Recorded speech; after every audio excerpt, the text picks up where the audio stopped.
Hello, good morning. Today is Monday, the 3rd of November, 2025. How are you? I hope your family is well. This is going to be a very, very important video. And I've been boiling to make it all through yesterday, Sunday. I didn't really have the time and the conducive environment to sit down noise-free to discuss on this issue of America's intervention in Nigeria. There are some things you need to know. The Nigerian and possibly the American people need to understand. Now, you have some of the biggest clergies, biggest churches in Nigeria. None of these men have gone to the United Nations to go and ask for help that they are killing Christians in Nigeria. Now, when Boko Haram started, when it escalated during Jonathan's time, they were killing Christians exclusively. And the mantra was Boko Haram, say no to what? Western civilization. The Muslims cleric in the north, most of them were quiet because they were in silent support of the Boko Haram's killing of Christians. There was support from their traditional rulers, there was support from their religious leaders, there was support from their politicians, because you cannot be killing Christians, burning churches consistently without resistance and tell me that the traditional rulers and the clerics of that region do not have silent support for it. Follow me closely.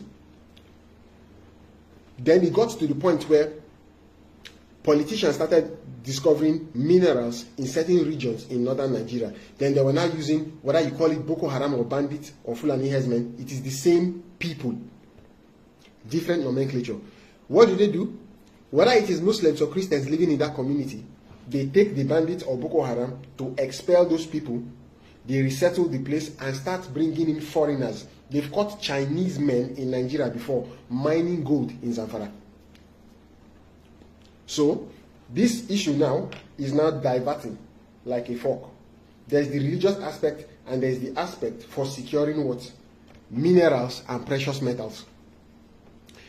There's crude oil in Niger Delta. There's River State, there's Imo State, there's Bayelsa State, there's Delta State.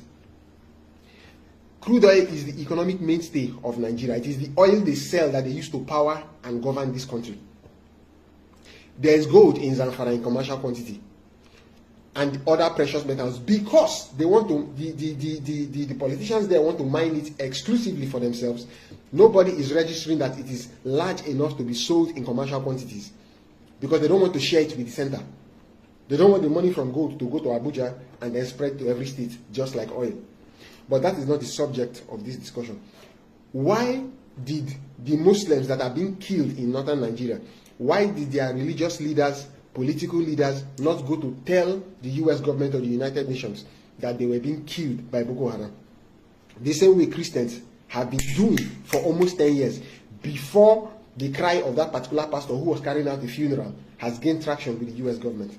Do you know why? It is simple. America has the Central Intelligence Agency.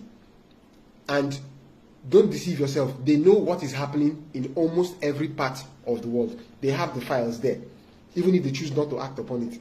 If your governors from the north go, if your traditional rulers from the north go, if your imams from northern Nigeria go to the United Nations or the United States, the CIA will investigate and find out that these people have direct or indirect links with Boko Haram through support or through financiering, through financing it.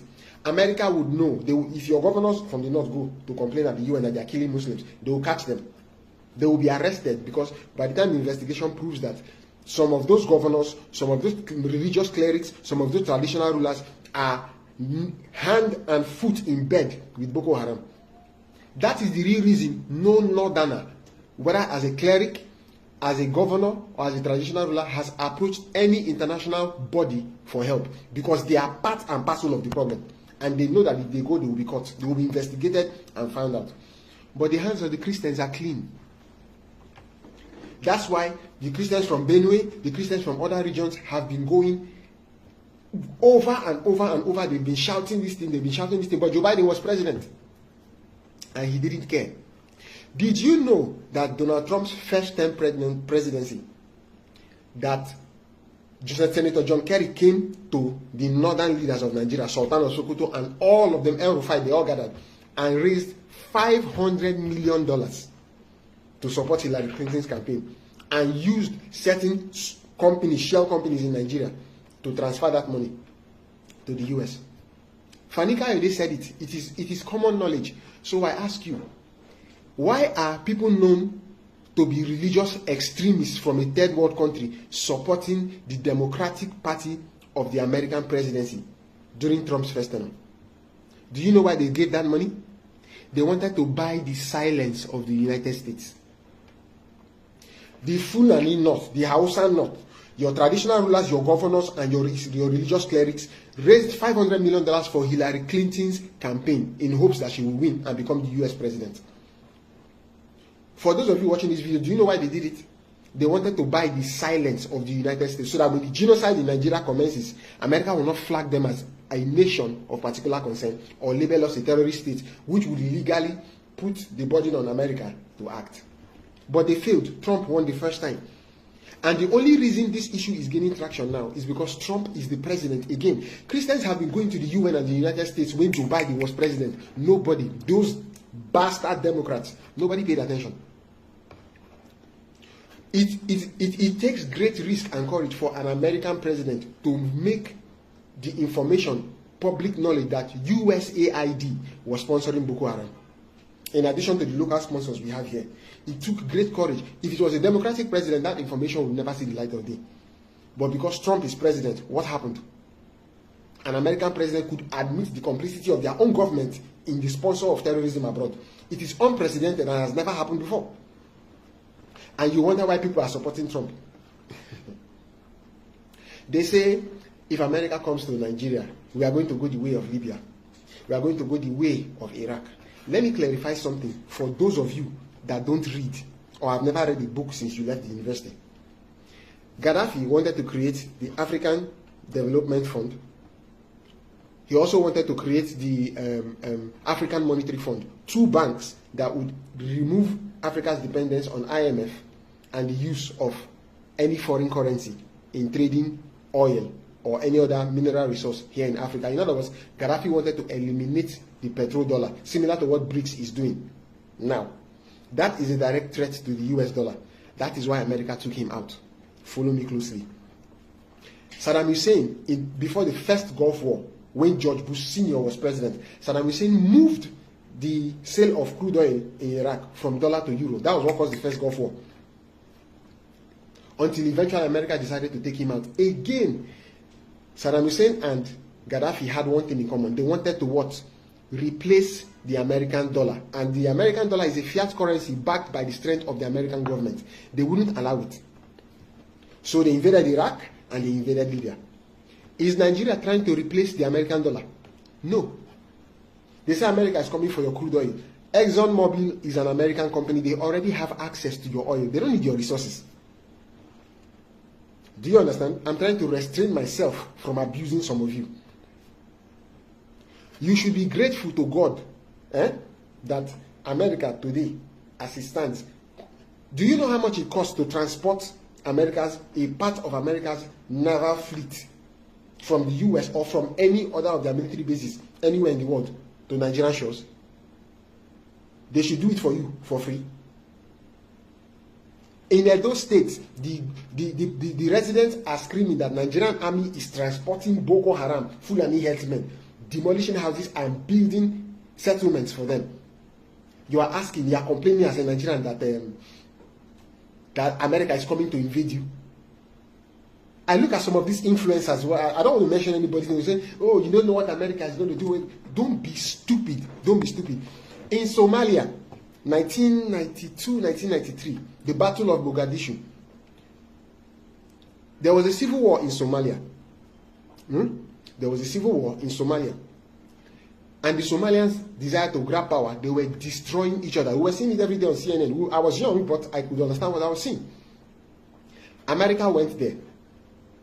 Do you understand? They went there to broker peace, to stop the extent of the killings that were going on. The Battle of Mogadishu, when they were supposed to go and grab some of the major perpetrators of that evil, what happened? Go and watch the movie Black Hawk Down. 2 American Black Hawks were shot down, 18 American servicemen were killed. Do you know how much it takes to train 1 US Marine? Do you know how much it takes to equip 1 US soldier? When you see them in real life and in movies, you will see them very soon. Do you know what it costs to equip one of them? What was the commercial benefit to the American government to go and intervene in Somalia? American companies have been operating in Somalia since the 80s. The US government could have sent soldiers to go and secure all America's commercial assets and interests in Somalia and let the country destroy itself. Did they do that? No. They went instead to stop the disgusting slaughter of Africans by Africans in Somalia. You have your opinion, you are free to think whatever the hell you want. Do you know how much is 1 Black Hawk helicopter? What was the benefit to the US government then? That they came to save you from yourself. You, the African Negro, that they came to stop you from slaughtering yourselves. What was the benefit to them?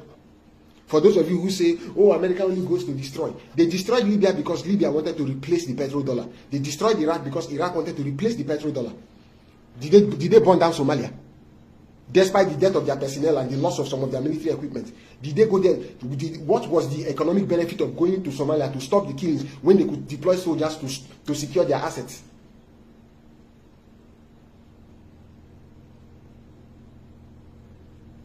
You don't know because you don't read. See, let me tell you.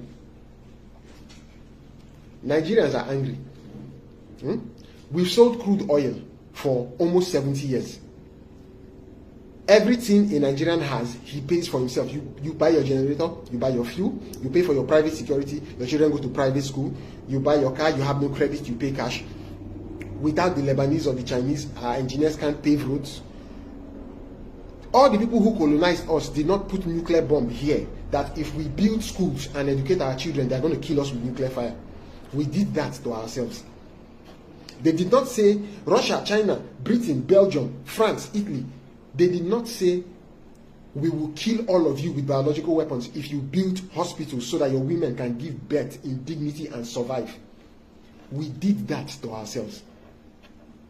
So, instead of your leaders to pave roads, educate your people, they will rather buy houses in Dubai that they will only stay in once in 3 years, buy useless cars they won't drive, go to clubs, spray money, and patronize Brazilian prostitutes.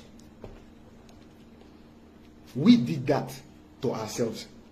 So, to the child living in the north that has lost both his eyes, and they killed his parents in front of him before they did that, to the woman whose stomach was cut open and her twins were brought out and beheaded, to the man whose 2 arms were cut off and then they raped his wife and killed him and told him that his children are for dogs because the Fulanis are superior. You go and tell that person that America's intervention is unjust. If there is any tragedy today, is that the black man in Nigeria is such a monstrous coward that he could not by himself stand up and crush and resist this evil.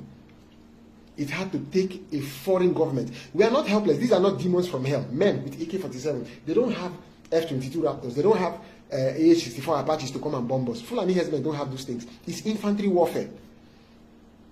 And then the men in this country could not band together to resist this evil. It has to take the strength of a foreign government to come and do it. Now let me ask you, like I said before,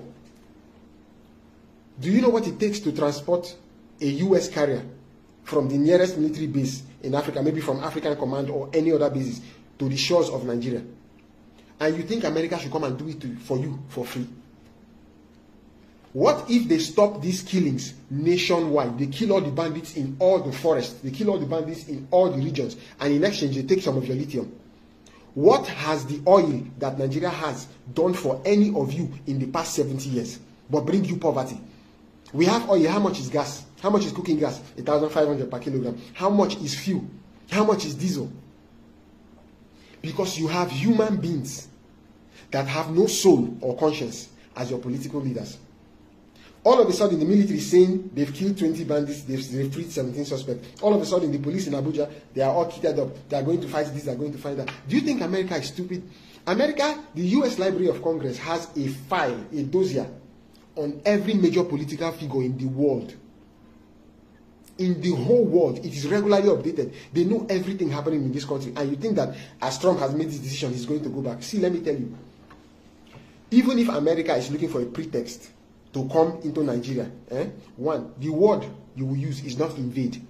America is not coming to invade Nigeria. Nigeria is like a dog or a fly. They will swat you like this.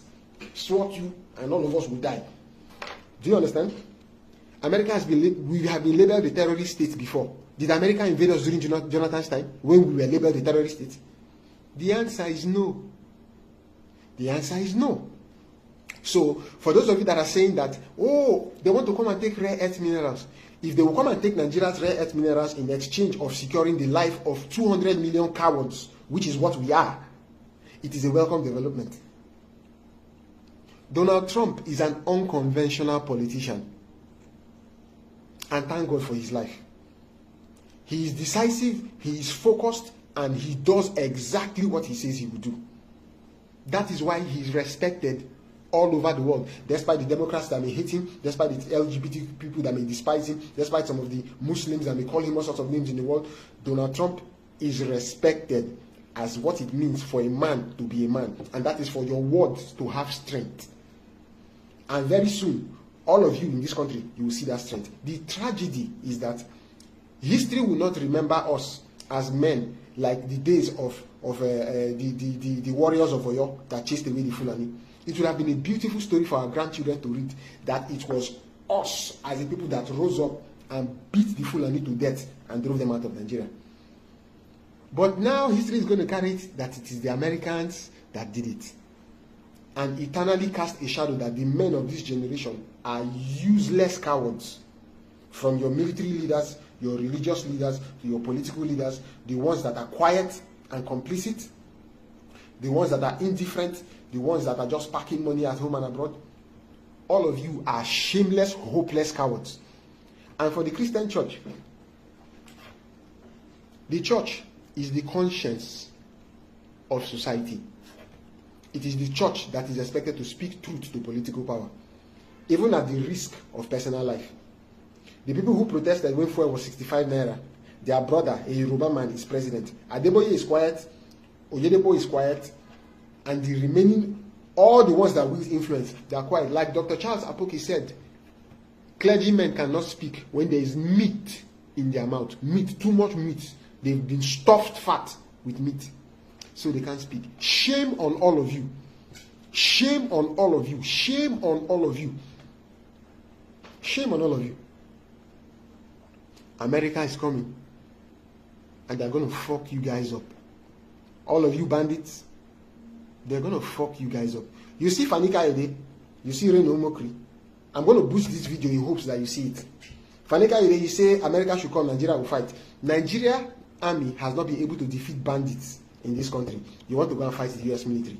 Sign your will, because somebody else is going to raise your family. Reno Omokri are saying it is Peter Obi that demarketed Nigeria. So it is not the killings that happened in this country that has caused this calamity to befall us. It is because Peter Obi pointed out some weaknesses that we need to correct. Reno Omokri, if your parents are alive, they should be ashamed of you. And if they are dead, they should be rolling in the grave like this, from one side of the coffin to the other. Your father and your mother should be rolling like this in the grave. You were somebody I personally respected because of your loyalty to Jonathan years after he left office. But at some point, you sold your soul. Reno Omokri, you are the Esau of our generation, of what it means for a person to sell his honor for a bowl of plantain pottage without palm oil. That's who you are. No credibility at all, anywhere belief is. And that is the legacy, God willing, that you will die with. If you, at this point, with the monstrous atrocities, the killings, the murders, the beheadings, the rapes, the burnings, killing of women and children, you feel that America coming to step in and solve this problem is a disservice. You are sons and daughters of your father, the devil. You are sons and daughters of your father, the devil. And from the depth of my heart, I hope you burn in hell. Have a nice day.